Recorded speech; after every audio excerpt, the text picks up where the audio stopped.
This will be mini-series of employee stories who worked at gas station at Route 66.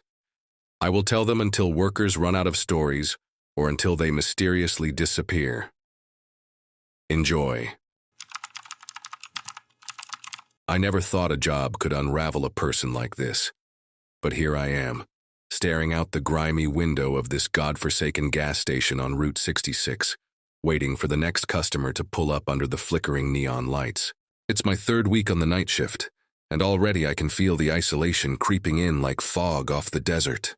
The station squats on the edge of nowhere, surrounded by miles of cracked asphalt and scrub brush that whispers in the wind like it's sharing secrets. During the day, it's just another pit stop for truckers and tourists chasing the ghost of Americana. But at night, the customers aren't normal.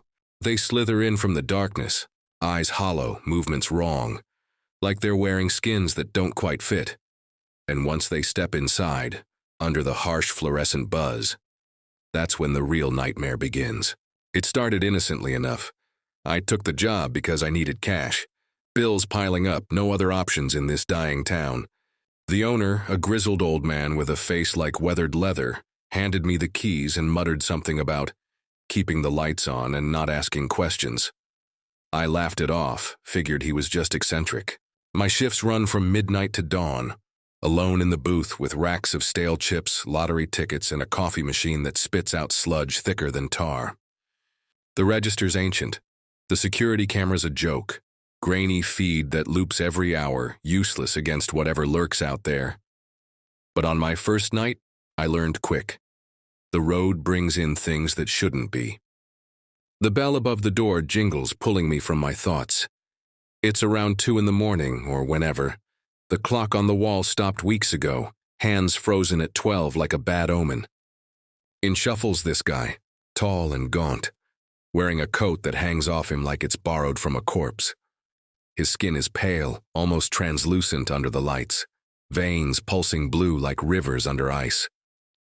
He doesn't look at me, just wanders the aisles, fingers trailing over the candy bars, leaving smudges that look suspiciously like blood. I watch him on the mirror behind the counter, heart picking up speed. "Can I help you?" I call out, voice steadier than I feel. He turns slowly, head cocking to the side like a dog's. His eyes, God, his eyes are wrong. Pupils dilated to black pools, no whites, just endless voids that suck in the light. He smiles, lips stretching too wide, revealing teeth filed to points stained yellow and red.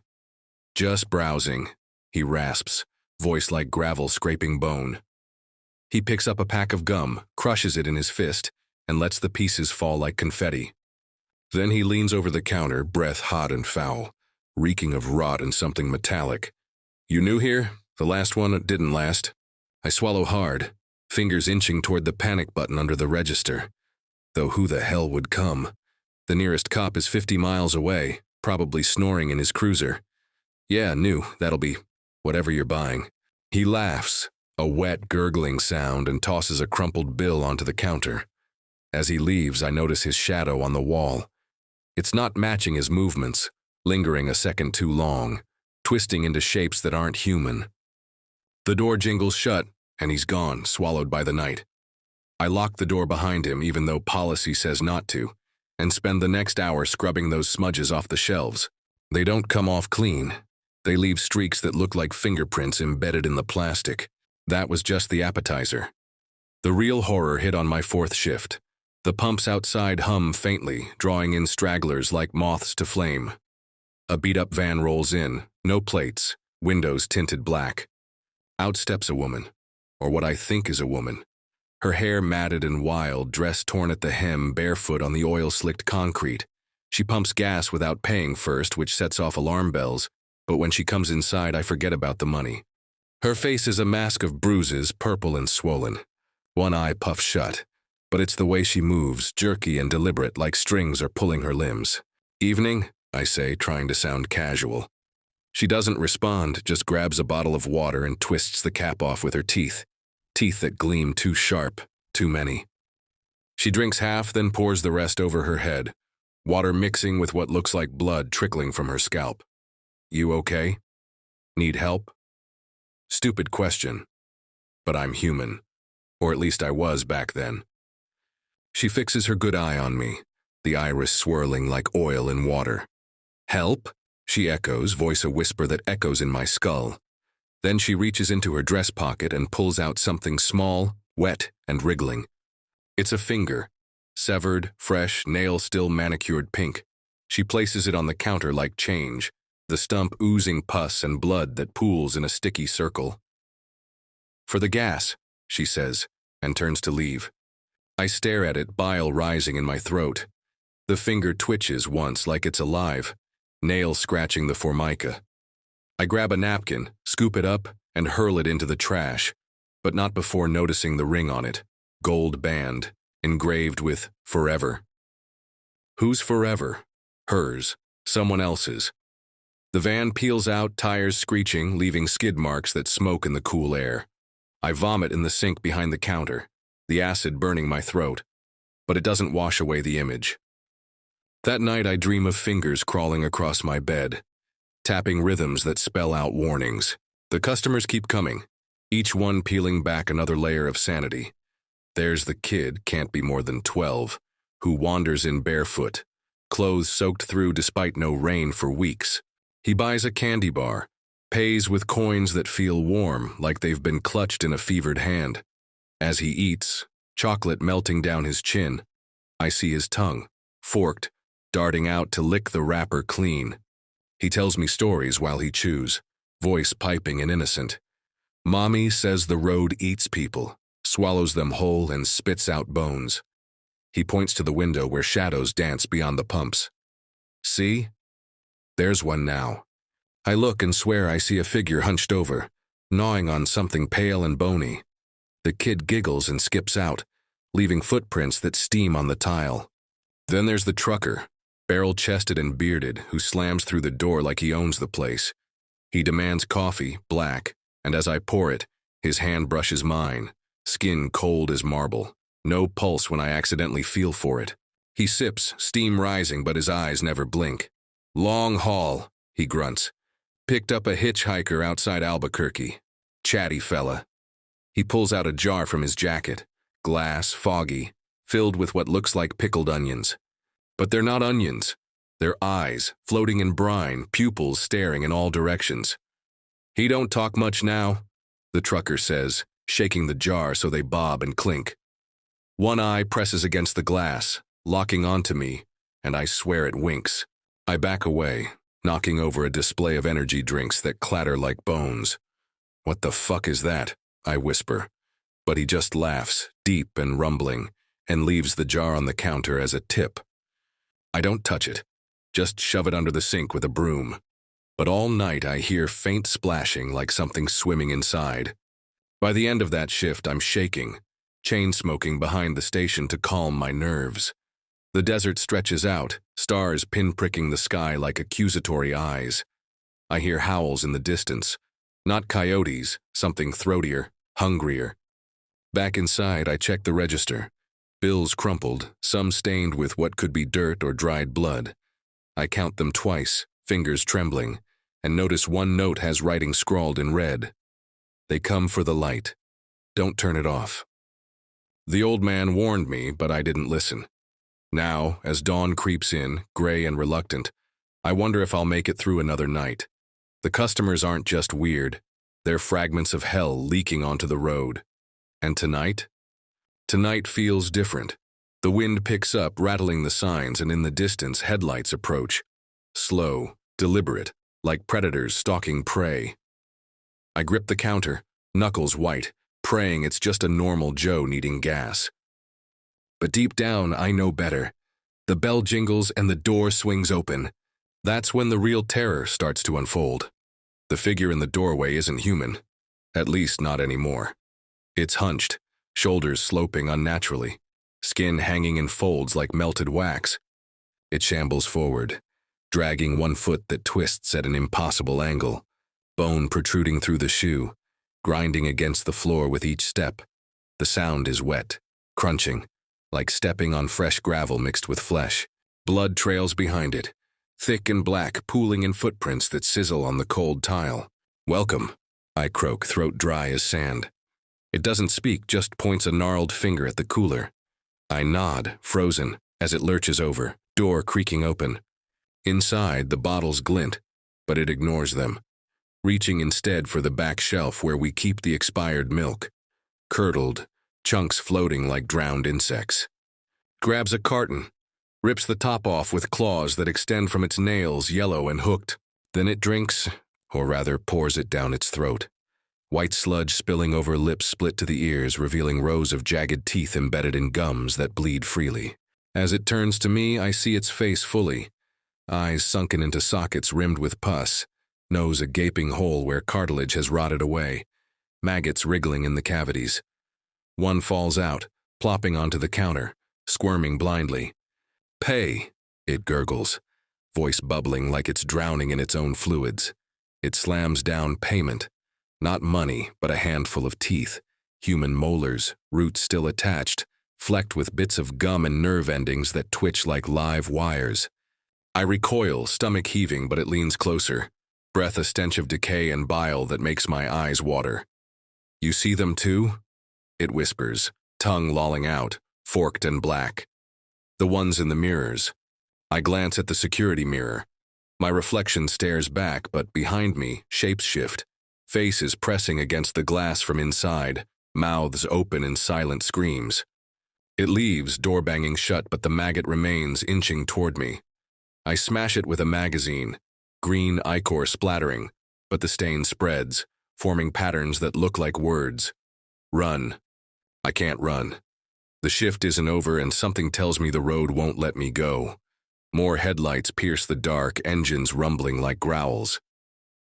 The next customer pulls up, a sedan, ordinary at first, but as the driver emerges, I see the passenger, slumped, head lolling, throat slit ear to ear, blood soaking the seat in a widening pool.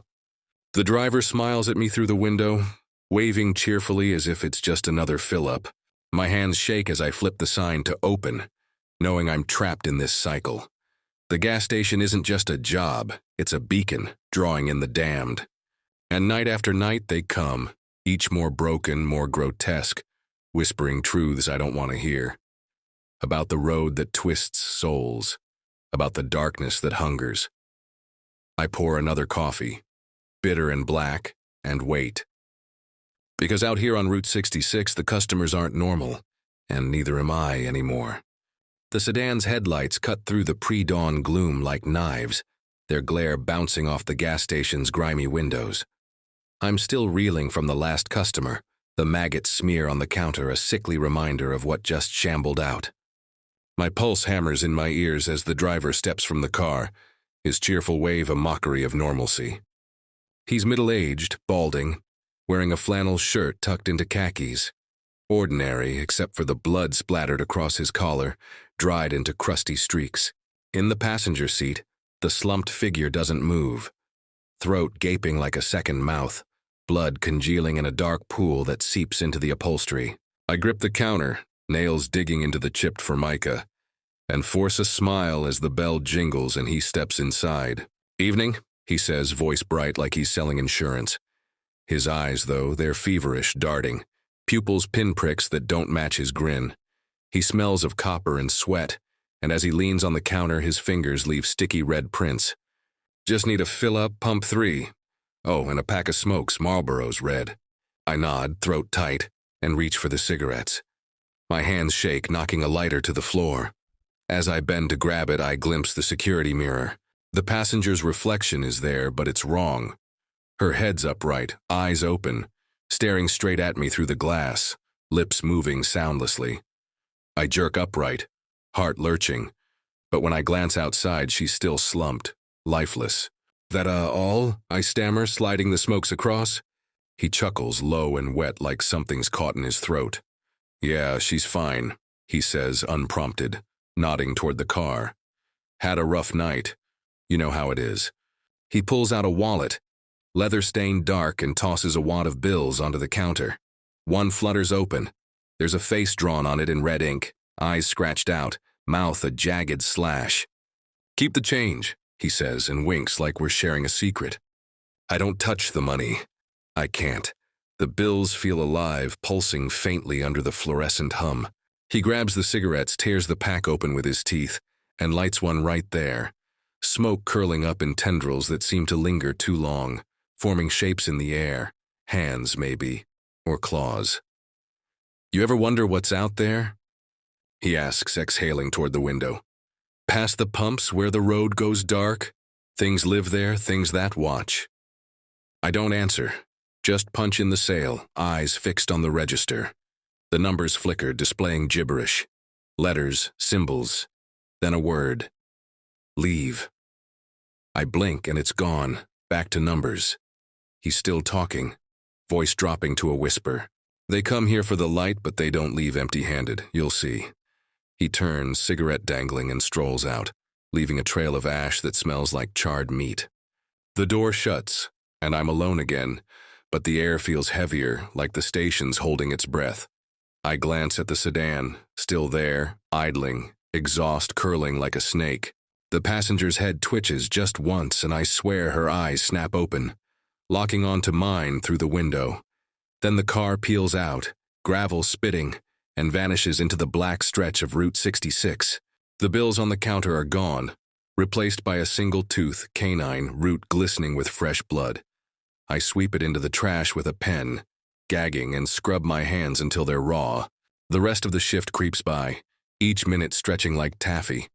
The clock's still broken, hands stuck at midnight, mocking me. I try the radio for company, but it's all static, occasionally spitting out garbled words, names, maybe, or please.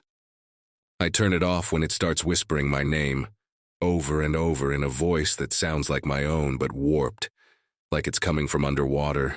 The station feels smaller, walls pressing in, the air thick with the stench of gasoline and something fouler like rotting fruit left in the sun. Around what I guess is 4 in the morning, a new set of headlights pierces the dark. This time it's a pickup truck, rusted to hell, bed sagging under a tarp that bulges oddly, like something's moving beneath it. The driver doesn't get out right away. He just sits there, engine rumbling, silhouette hunched over the wheel. I squint, trying to make out details, but the windows are smeared with something dark, mud, or worse. Finally, the door creaks open and out steps a man, or what's left of one. He's short, stocky, wearing overalls caked with dirt and what looks like dried entrails, glistening under the neon. His face is a ruin. Half of it burned, skin melted into waxy folds. One eye a milky orb, the other gone entirely, socket raw and weeping. He drags a shovel behind him, metal scraping the pavement, sparking faintly. The sound sets my teeth on edge like nails on a chalkboard. He doesn't come inside, just points at the pump and holds up 3 fingers, then tosses a crumpled paper bag onto the ground. It lands with a wet thud, leaking something dark that soaks into the concrete. I hit the pump authorization, hands trembling, and watch him fill up. The tarp in the truck bed shifts again, and I catch a glimpse of something pale, a hand maybe, or a foot, poking out before he yanks the cover tight. He doesn't look at me, just climbs back in, shovel clattering into the bed, and drives off, leaving the bag behind. Against every instinct, I grab a broom and nudge it open. Inside are bones, small ones, like from a child's hand, marrow still clinging to the brakes, and a scrap of cloth with faded flowers, stained red. I stumble back inside, lock the door, and slide to the floor, breath hitching. The station's lights flicker, casting shadows that twist into faces on the walls, screaming, laughing, eyeless. I squeeze my eyes shut, but the images burn behind my lids. The finger, the teeth, the eyes in the jar, the passenger's slit throat. The road's alive, I realize, a living thing that feeds on whoever's stupid enough to stop here. And I'm the bait, tethered to this counter, serving up whatever it demands. The bell jingles again and my eyes snap open. A woman stands in the doorway, young, maybe 20, in a sundress that's pristine, almost glowing under the fluorescence. She's beautiful, too beautiful, like a doll carved from porcelain, eyes too big, smile too perfect. "Hey there," she says, voice sweet as syrup, but there's an edge, like a blade hidden in cotton. She glides to the counter, no footsteps, just a faint hum like a swarm of bees trapped in her chest. "Need anything?" I ask, voice barely a whisper. She leans in, close enough I can smell her. Lavender undercut with decay, like flowers left too long in a vase. Her fingers brush the counter, nails long and black, scratching faint grooves into the surface. "Just you," she says, and her smile widens, splitting her face in half, revealing a maw of needle-like teeth, glistening with saliva that drips like acid, hissing as it hits the floor. I stagger back, knocking over a rack of chips, the crash deafening in the silence.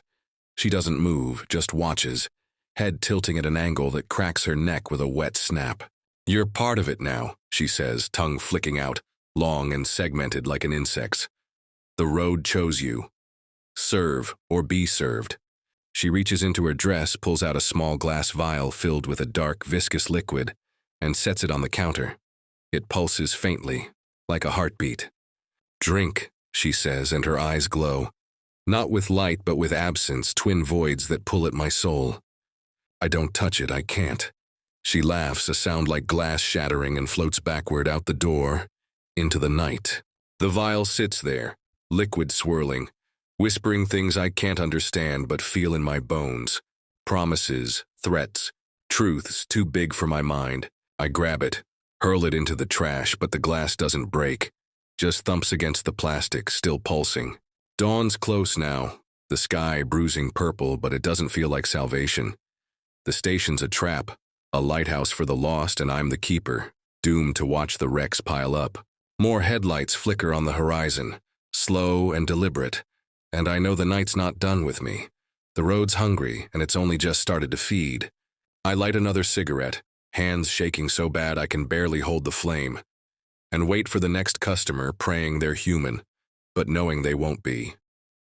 The cigarette burns down to my fingers, the sting barely registering as I stare at the headlights creeping closer through the pre-dawn haze.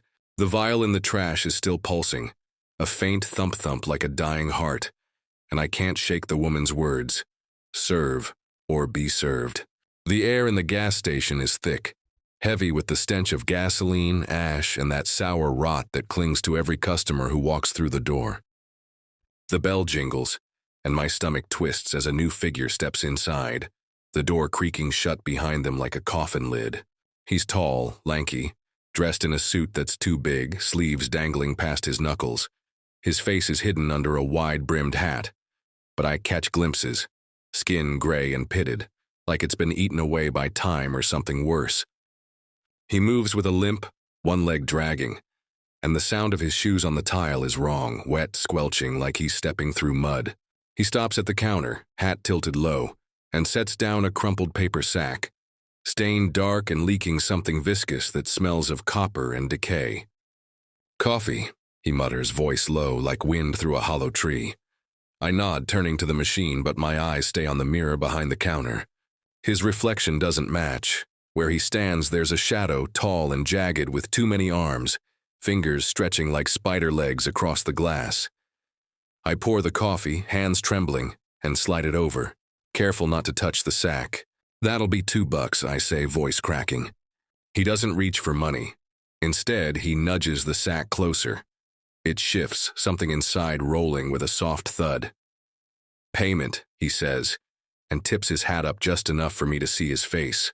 His eyes are gone, sockets filled with writhing black worms, spilling over the edges, crawling down his cheeks. His mouth is a lipless gash, teeth jagged and uneven, like broken glass. "Open it," he says, nodding at the sack. I don't want to, but my hands move on their own like they're not mine anymore.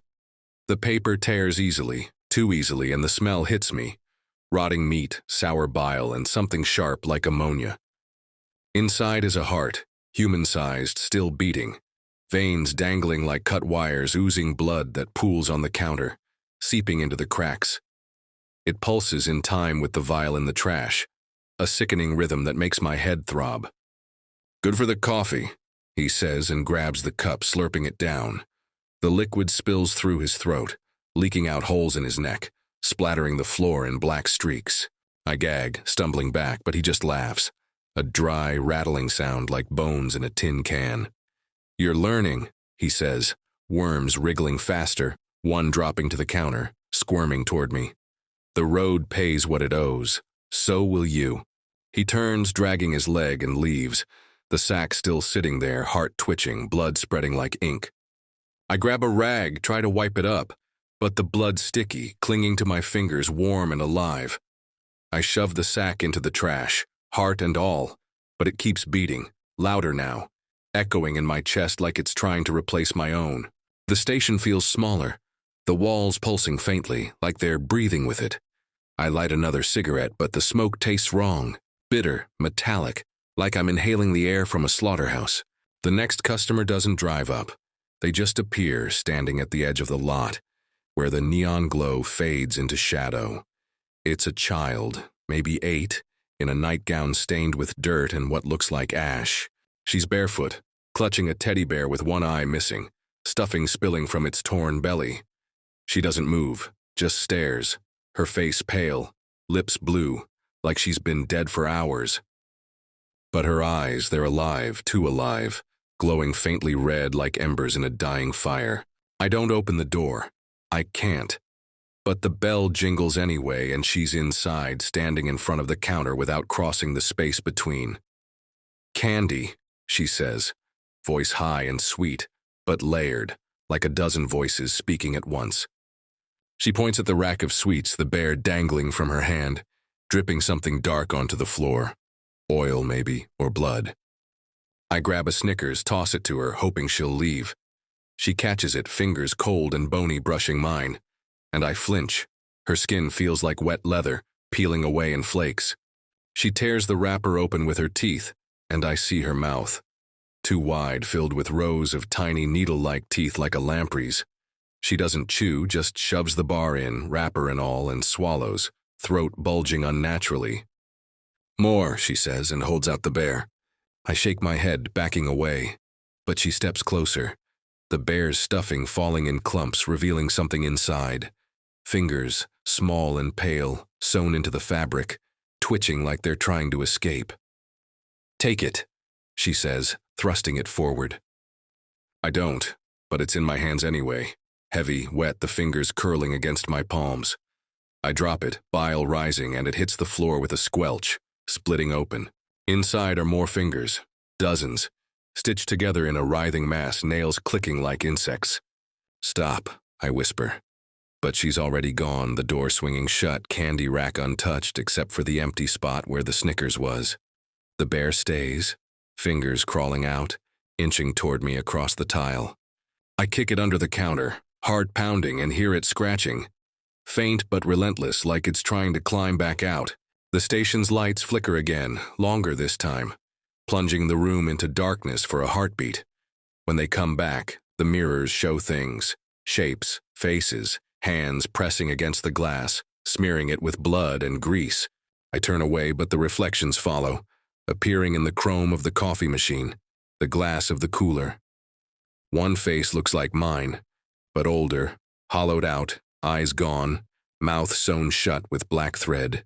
I try to focus, count the cash in the register, anything to stay sane, but the bills are wrong. Some have faces, others words scratched in red. Stay, watch, feed. I slam the drawer shut, but the heart in the trash is louder now, thumping in time with my pulse, and the vial's hum joins it, a chorus of whispers that crawl into my skull. "You're part of it now," they say over and over, until I'm not sure if it's them or me. Headlights again, this time a motorcycle, engine snarling like a beast. The rider dismounts, helmet under one arm, dressed in leather that glistens wet, like it's coated in oil or blood. He's broad, muscular, but his movements are too fluid, like his bones are liquid. He doesn't come inside, just taps the pump and points at me through the window, grinning. His teeth are metal, gleaming. And when he removes his helmet, his scalp is a patchwork of stitches like it's been peeled off and sewn back on, poorly. I authorize the pump, watching as he fills up, gasoline splashing over his hands, pooling on the ground. It's not gas. It's too dark, too thick, moving like syrup. He licks it off his fingers, tongue long and gray, and waves again before roaring off, leaving a trail of that black liquid that smokes and hisses on the pavement. I'm alone again. But not really. The station's alive, walls creaking, lights buzzing like angry insects. The heart's still beating, the vial's still humming, and the bear's fingers are scratching louder, joined by faint whispers from the mirrors. I grab a mop, try to clean the blood, the ash, the oil, but it smears, forming patterns. Eyes, mouths, hands reaching out. The road's awake, and it's watching, waiting for me to break. Dawn's close, the sky lightening, but it's not enough. The next customer's already coming. A shadow moving wrong, too many limbs, too much hunger. I light another cigarette, the flame shaking in my hand, and brace myself. The road's not done with me, and I'm starting to think it never will be. The cigarette's gone cold between my fingers, ash crumbling onto the counter as the shadow outside resolves into something worse. The neon buzz of the gas station's sign casts jagged light across the lot, catching the edges of whatever's approaching. It's not a car, not a truck, just a figure lurching forward on too many limbs. A spider-like scramble that makes my skin crawl. The air's thick with that same rot stench, now mixed with something acrid, like burning hair. My heart's hammering so hard it feels like it'll crack my ribs, but I can't look away. The bell doesn't jingle this time. The door just swings open, silent, like the station's welcoming it in. It's not human, not even close. The thing's tall, hunched under the low ceiling. Its body a patchwork of flesh and bone stitched together with black, glistening thread. Arms, 4, maybe 5, sprout from its torso, some ending in hands, others in stumps that ooze a yellow pus that sizzles on the tile. Its face, if you can call it that, is a mess of mismatched features. One eye human, wet and pleading, the other a bulging insect orb, facets glinting under the fluorescence. Its mouth is a horizontal slash, lips peeled back to show gums studded with shards of glass instead of teeth. It drags itself forward, leaving a trail of that pus, and the smell hits me like a punch. Rotting meat, chemicals, and something alive, wriggling in the decay. Fuel, it gurgles, voice a chorus of wet snaps like joints popping underwater. It points a trembling, clawed hand toward the pumps, but its human eye locks on me, wide with something like fear or hunger. I nod, fumbling with the pump controls, my fingers slick with sweat. The thing doesn't move, just stands there swaying, its extra arms twitching like they're testing the air. One hand clutches a bundle wrapped in cloth, stained and dripping, and I don't want to know what's inside. Pump 2, I say, voice barely audible, but it doesn't acknowledge me. Instead, it drops the bundle onto the counter with a wet thud. The cloth unravels, revealing a mass of raw meat, muscle, tendon, and what looks like part of a jaw, teeth still attached, one molar cracked and bleeding. The meat pulses faintly, like it's trying to crawl away. "Payment," it says, and one of its arms extends unnaturally long, brushing my hand. Its skin is cold, rubbery, and leaves a film on my fingers that burns like acid. I jerk back, knocking over a display of gum, the pack scattering like bones. "Keep it," I choke out, but it shakes its head, or what passes for one, the motion sending a spray of pus across the counter. "Take," it insists, and the human eye blinks, tears streaking down its patchwork face mixing with the yellow ooze. I grab a plastic bag, scoop the meat inside without touching it, and shove it under the counter next to the bear with its writhing fingers. The thing watches, glass teeth clicking, then lurches out, its limbs scraping the walls, leaving smears that bubble and pop like boiling tar. I'm shaking, breath ragged as I scrub my hands again, the sink water turning pink from whatever that thing left on me. The heart in the trash is louder now, thumping in time with the vial's hum, and the bear's fingers are scratching so hard I hear the counter creak. The station's alive, walls groaning, lights flickering in patterns that feel like code. Warnings, maybe, or invitations. I don't want to know which. Another set of headlights slices through the dark. This time a hearse, black and gleaming. No plates, windows fogged like breath on glass. It pulls up to the pump, but no one gets out. The engine idles, low and guttural like a growl, and the back door of the hearse creaks open just an inch. Something moves inside, pale, writhing like a pile of worms under a sheet. I freeze, waiting, but the driver's door stays shut. Then the bell jingles and I nearly scream. It's a man, or seems like one, Clean cut, in a black suit like he's heading to a funeral. His face is too smooth like a mannequin's. No pores, no stubble, just waxen perfection. He smiles, teeth too even, and his eyes don't blink. Just stare, reflecting the fluorescent light like mirrors. "Evening," he says, voice soft, almost soothing, but it's wrong. Like he's mimicking something he's heard but doesn't understand. "Need a map?" I point to the rack by the door, but he doesn't move, just keeps smiling. "Not that kind," he says, and leans in close enough I can see my reflection in his eyes. Distorted, mouth open in a scream I haven't made yet. He reaches into his suit, pulls out a folded piece of paper, and slides it across the counter. It's not a map. It's skin, human skin, tanned like leather, inked with roads that twist and loop in impossible patterns, pulsing faintly, like veins still carry blood beneath. "This one's better," he says, and taps it with a finger that's too long, knuckle bending backward. I don't touch it, I can't. The skin twitches, the roads shifting, forming words, "follow." I shove it back, shaking my head. "I don't want it," I say, but he just laughs. A sound like wind through dry leaves, and leaves it there, walking out without another word.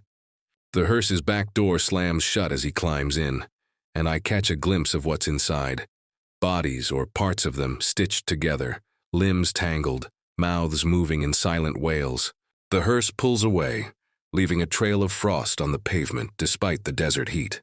I grab the skin with a rag, meaning to throw it out, but it clings to my fingers, warm and soft like it's alive. I drop it into the trash, but it unfolds, roads glowing faintly, whispering directions in a language I don't know but feel in my gut. The heart's beating louder, the vials hum sharper, and the bear's fingers are clawing through the counter now, wood splintering. I kick the trash can, hoping to silence it, but it only gets worse, the station vibrating, walls cracking, mirrors reflecting things that aren't here, hands, eyes, faces with no skin. I try to call the owner, but the phone's dead, just static and a faint voice, not his, chanting something guttural, like a prayer to something ancient. I hang up, but the voice lingers, echoing in my skull. The clock's still frozen at midnight, but the sky outside is wrong, too dark, stars pulsing like they're watching. I light another cigarette, but it tastes like blood, and when I exhale, the smoke forms shapes. Eyes, fingers, a mouth that screams without sound.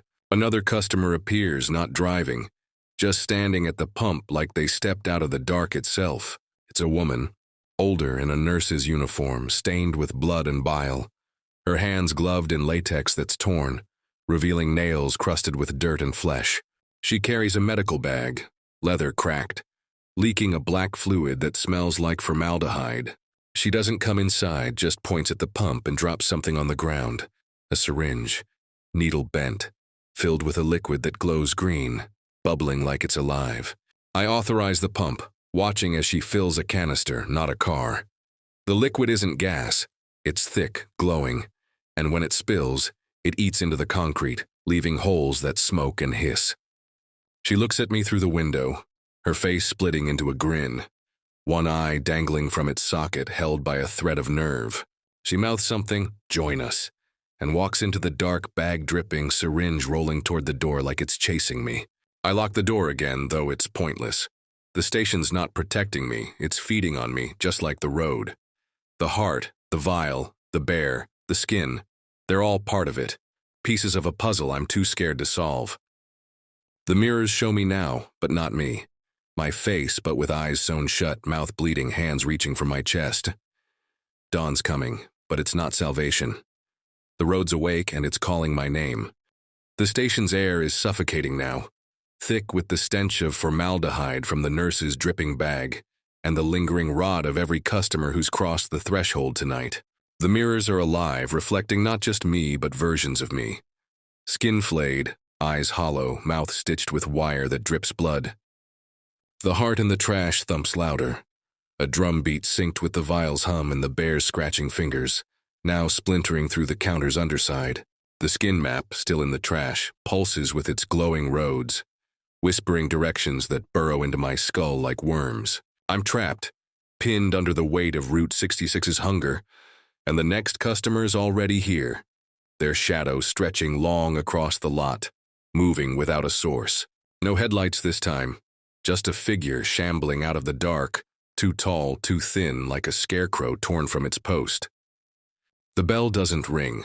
The door just groans open, and the air turns colder, sharp with the smell of damp earth and something sweeter, like rotting fruit. The figure ducks under the frame, its head brushing the ceiling, and I see it clearly under the flickering fluorescence. Its body is a skeleton wrapped in skin so tight it's translucent, bones pressing against it like they're trying to break free. Its face is a blank canvas. No eyes, no nose, just a mouth wide and lipless, filled with teeth that spiral inward like a meat grinder. It's wearing a tattered coat, pockets bulging and something drips from them. Thick black pooling on the floor, alive with tiny wriggling shapes. "Snack," it says, voice a hiss that slithers through my bones. It points a bony finger at the chip rack, but its mouth never stops moving, teeth clicking, grinding like it's chewing the air. I grab a bag of Doritos, hands shaking so bad the plastic crinkles like gunfire, and slide it across. It doesn't take it, just leans forward, coat flapping open to reveal a chest carved open. Ribs cracked wide. A hollow cavity where something squirms. Organs, maybe, or something worse, pulsing with a sickly green light. "Payment," it says, and reaches into its pocket. It pulls out a fistful of hair, human, matted with blood and scalp fragments. Some strands still attached to skin that flaps like wet cloth. It drops the mess onto the counter, and the hair moves, curling like tendrils, reaching for my fingers. I jerk back, knocking over a stack of lottery tickets, and the thing laughs, a sound like choking, wet and raw. "You'll eat soon," it says, and snatches the chips, tearing the bag open with its teeth. It doesn't eat. It just pours the crumbs into that spiraling maw, and they vanish, like they're being sucked into a void. I try to speak, to tell it to leave, but my voice is gone, throat tight with terror. It leans closer, breath hot and sour, reeking of death and sugar. "Look," it hisses and points to the mirror. I don't want to, but my eyes betray me. The reflection shows me, but my chest is split open, ribs splayed like the thing's, a hand reaching out from inside, clutching a beating heart that's not mine.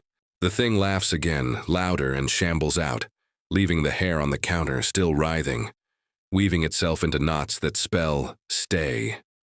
I grab a broom, sweep the hair into the trash, but it clings to the bristles, wrapping around them like vines. The heart's beating faster now. The vials hum, a scream, and the bear's fingers break through the counter, clawing at the air, nails black and cracked. The skin map's roads glow brighter, the whispers louder, chanting my name in a language that twists my gut. I slam the trash can lid shut, but it rattles, the contents fighting to get out, and the station's walls groan, like they're straining to hold something in, or keep me here. Headlights flare, sudden and blinding, and a low rumble shakes the floor.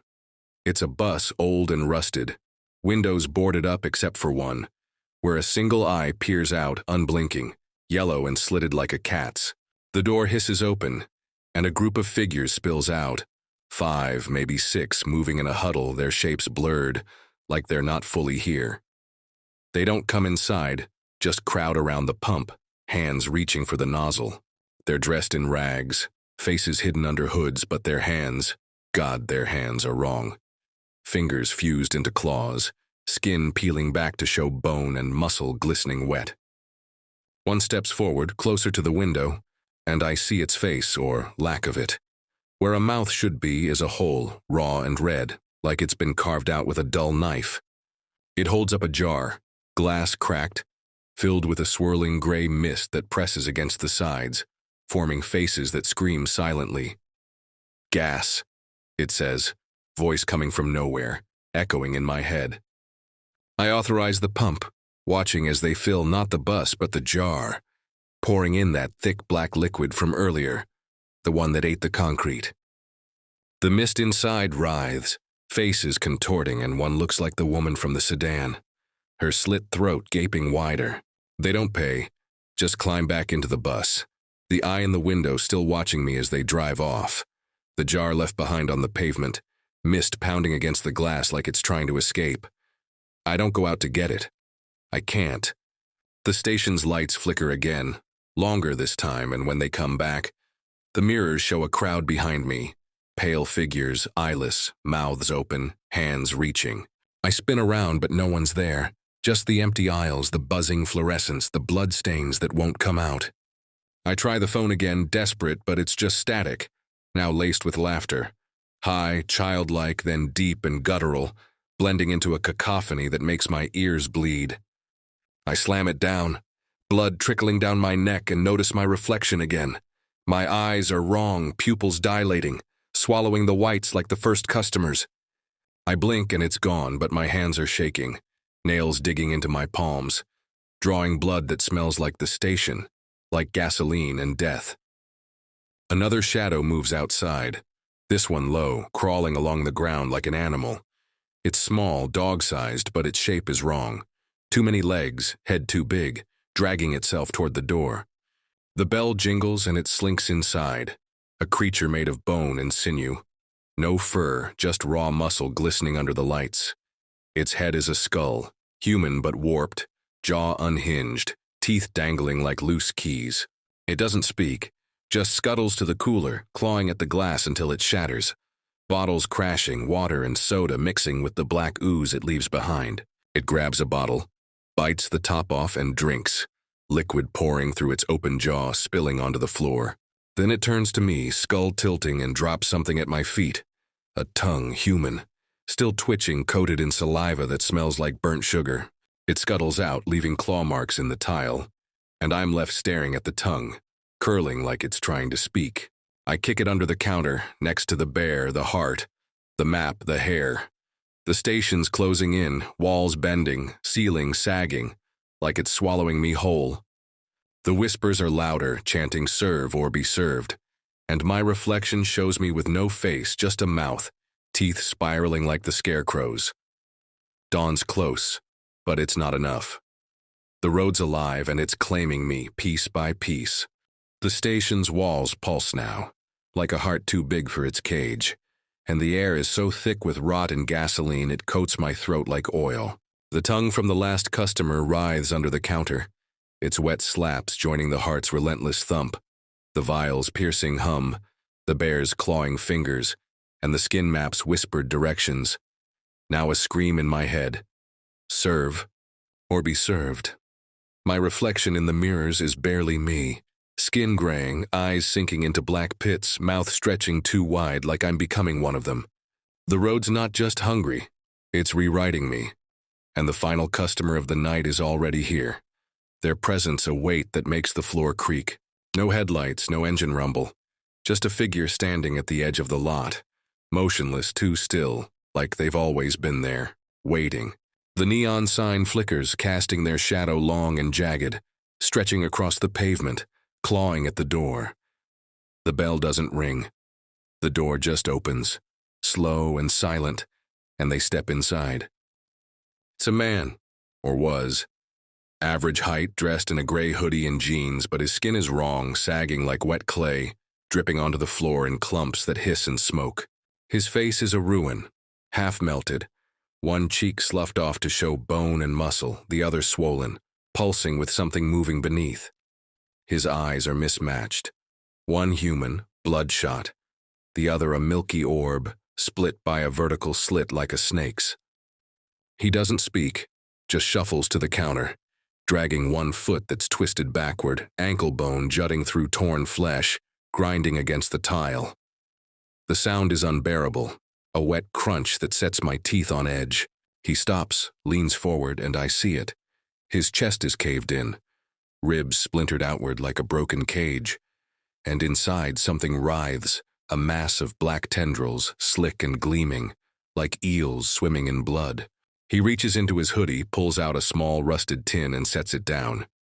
It rattles, something inside scraping, clawing, and the smell, God, the smell, is death itself, raw and festering, like a body left in the sun for weeks. Open it, he says, voice a wet rasp like his lungs are drowning. I shake my head, backing away, but my hands move on their own, traitors to my fear. The tin's lid is stuck, crusted with something dark and tacky, but it pops open and I gag. Bile burning my throat.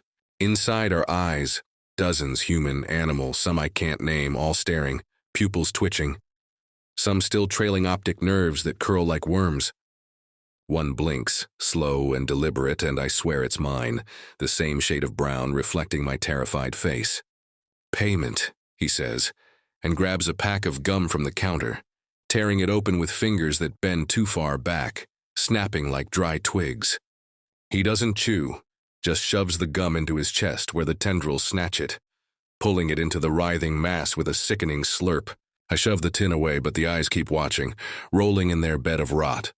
And one whispers my name, faint but clear like a radio tuned to a dead station. I try to speak, to scream, but my voice is gone, swallowed by the station's hum. Now a roar that shakes the walls. The mirrors show me fully changed. Face gone, just a mouth, teeth spiraling like the scarecrows. Tendrils spilling from my chest, reaching for the counter. The man laughs, a sound like gravel and glass, and points to the window. "Look," he says. And I do, against every instinct. Outside, the road is moving, asphalt rippling like water, shapes rising from it. Hands, faces, bodies half-formed, clawing at the air, all watching me. "You're home," he says, and shuffles out, leaving the tin, the eyes still staring.